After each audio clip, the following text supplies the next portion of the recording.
I really don't like found footage movies. I really don't. Until I saw this one.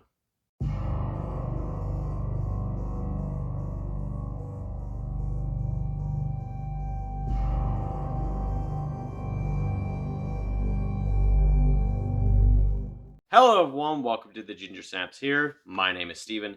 Today I got a nice little special request review for you guys. Back in October when I had joined the Horror Haven LLC Podcast, Gabby and HorrorGam3r had talked to me about a movie that I never even heard of, and I should probably watch one day. And finally tonight, I actually sat down and got to watch Hell House LLC, which was released in 2016.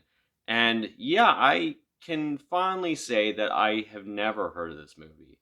So, of course, if there was a trailer, I'm going to check out the trailer first. My first initial reaction to the trailer, obviously, was, oh, it's found footage. And here we go. For those of you who don't know, I am not very fond of the found footage genre of movies. I have never really grown to like them. I have, only liked one, and that was Quarantine. And I do really like that one. Wreck wasn't so bad, but it's been a while since I've seen the first one, and I find out there's many more. So I guess I'm gonna have to get into those at some point in time. But of course, when I had joined the Horror Haven LLC podcast, they had talked about Hell House LLC. It's even in their name, LLC. And they even did a podcast interview with the director and the producer.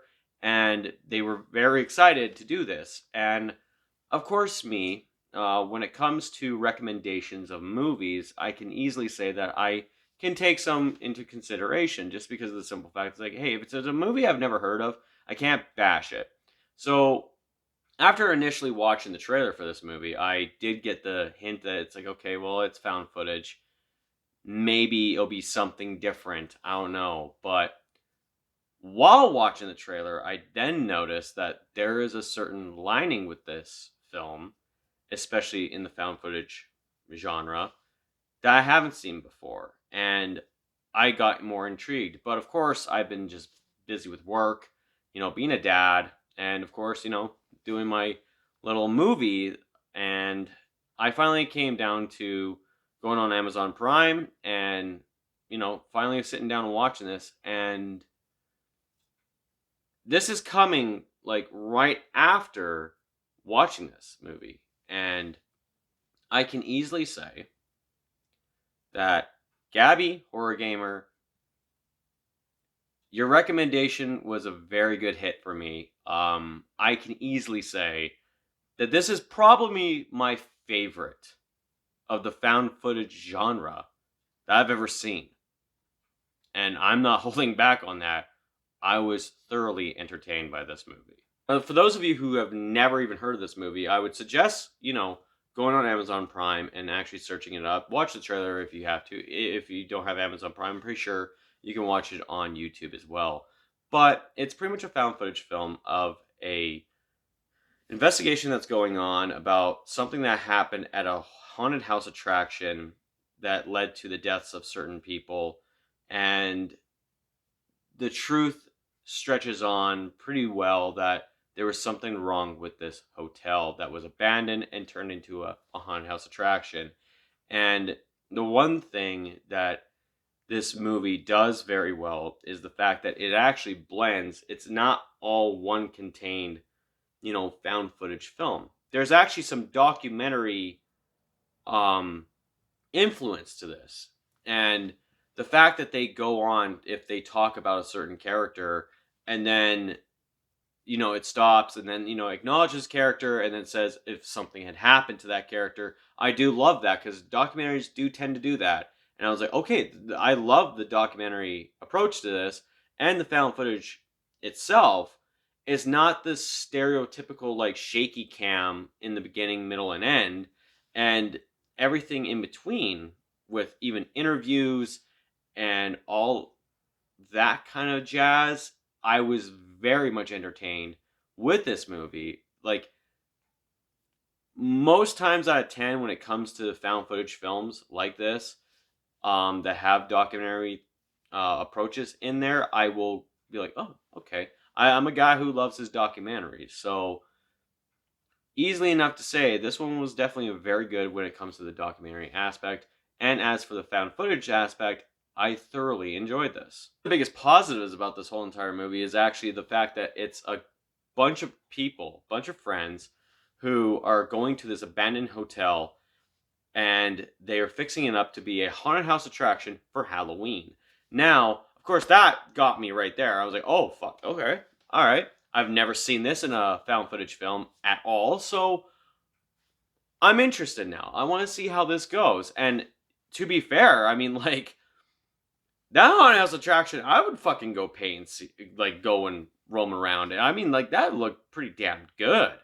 So now with that aspect that, there's some odd occurrences going on in the whole entire hotel leading up to the opening of this event on Halloween, and it like snowballs right after that, where shit hits the fan on the day, and then of course it constantly cuts and goes and forth, and it goes from, like, the movie does begin where the incident happens, then you get the documentary approach, and then the tapes are revealed, and then you see the progress of how these guys are building this up, and genuinely speaking, like, just the lead up of what has happened at the end of the movie, it got me. Like, it really hooked me to the point where after finding out there's 2 fucking sequels, I was like, you know what? I'm gonna have to pop those suckers in and, watch those and see where it goes on after such an ending like that. Big props to the cast of this whole entire movie. Now, I know there's one aspect in found footage films I hate the most. It is essentially actors not reading a script. It's just ad-lib dialogue. It's just from what they can think of, no rehearsal, no nothing. These guys, I feel like they had read a script, but how they are delivering their lines and their emotions and their body language, it seemed genuine that these are just 5 friends who are trying to get something done.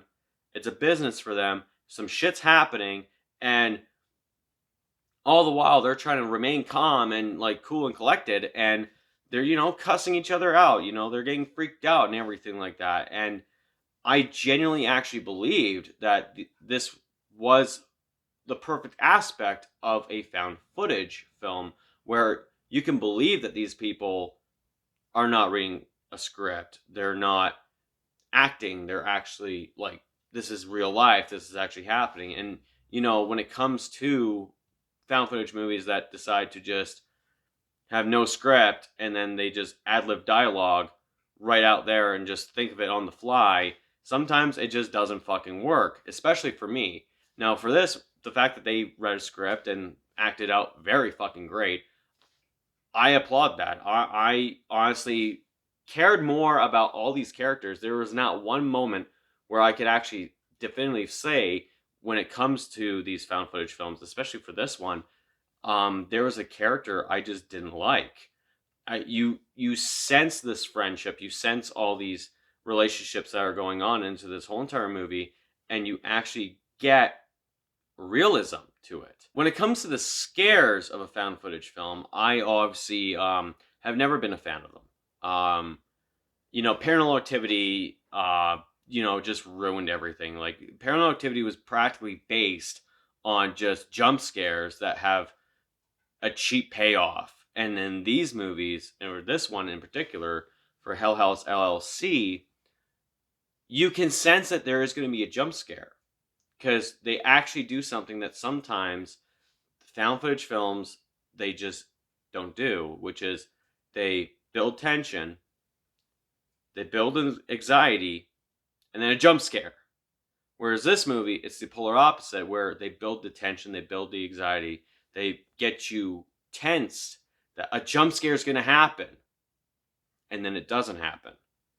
And then when something out of the blue just fucking happens, you like, it takes you by surprise and it scares you, startles you in a way, which happened to me a bunch of times in this whole entire movie. Now, it's not one of those things where it's cheap and paid and just like there's no payoff for it. It's just like, no, didn't need to fucking do that. These ones, it's genuinely like, oh, fuck it, Jesus. Holy shit. There's even a character or an object that's in the house or the hotel that is eerily creepy. And you see this thing interacting with the characters in the movie. I'm not going to give it away. Like, if you guys have not seen this, I'd rather you guys actually go watch this and then come back and then say like, oh, I know which one you're talking about. I know for a fact that Gabby and HorrorGamer exactly know who the fuck I'm talking about or what the fuck I'm talking about. It's just the one thing that really upset me was that at the end, there was no payoff for that thing. There was just no payoff. And to me, I felt a little bit ripped off. I'm like, oh, come on, man. Like, damn it. I wanted to see that thing. Because that thing got my attention the whole entire fucking time. Every time I saw it on screen, I was just like, oh, fuck, what are they doing with this thing? This thing's fucking creepy. This thing's fucking cool. And then there was just no payoff. And I was just like, God damn it. Now, to some people, you know, that's okay with them. To me, like, I felt ripped off because I wanted to see that thing fucking, like, go. Like, I wanted to see the climax and the ending of this and see that thing involved. And I was like, fuck yes. Like, I wanted it. I just never got it. For my rating of this movie, I'm definitely going to have to give Hell House LLC an 8.5 out of 10. Like I said, I thoroughly enjoyed this movie. I do like it. It's probably my favorite of the found footage type of films in the genre. And I can honestly say, like, if I was to see this on DVD, I would definitely buy it. Now, of course, shame on me for not even hearing about this movie back in 2016. So I'm so glad that this movie was recommended to me by Gabby and HorrorGamer of the Horror Haven LLC. So thank you guys for requesting this movie for me to actually watch. I thoroughly enjoyed this. And like I said, the 8.5, it's a good rating still. It's just, like I said, the ending with a certain character or a certain object, it didn't have a payoff for me when I was so invested with it. And I felt a little ripped off. But other than that, like, this movie is so damn solid. And the fact that it's not your prototypical found footage film where there's a jump scare, where someone's not jumping towards the camera, or there's a loud boom or nothing. It's all atmosphere. It's all tension. It's all the scenery, and I fucking adore it for that. And this movie definitely deserves the 8.5 out of 10. So for those of you who have not actually seen this movie, go on Amazon Prime, go search up Hell House LLC. It will be in there, and you guys aren't going to be disappointed. I know there's some people who don't like found footage films. I'm one of them. But if this can impress me, then it might impress you. This is obviously a special thanks to Gabby and HorrorGamer of Horror Haven LLC's podcast for requesting this movie for me. I had a blast watching this. You guys are, I understand, Gabby, now why you love this movie so much. And yeah, I get it now. It's like, yeah, this is fucking good. If you guys want to actually go check out the Horror Haven LLC podcast, they do have a YouTube channel. I will put their link in the description down below. And also you could search them up on Spotify, and I will put their link also in the description down below. Now, if you guys do watch or like this video, make sure you hit that thumbs up and also subscribe for more content. Other than that, guys, that is it from me. This has been the Ginger Snaps here. My name is Steven, and I will check you guys out later.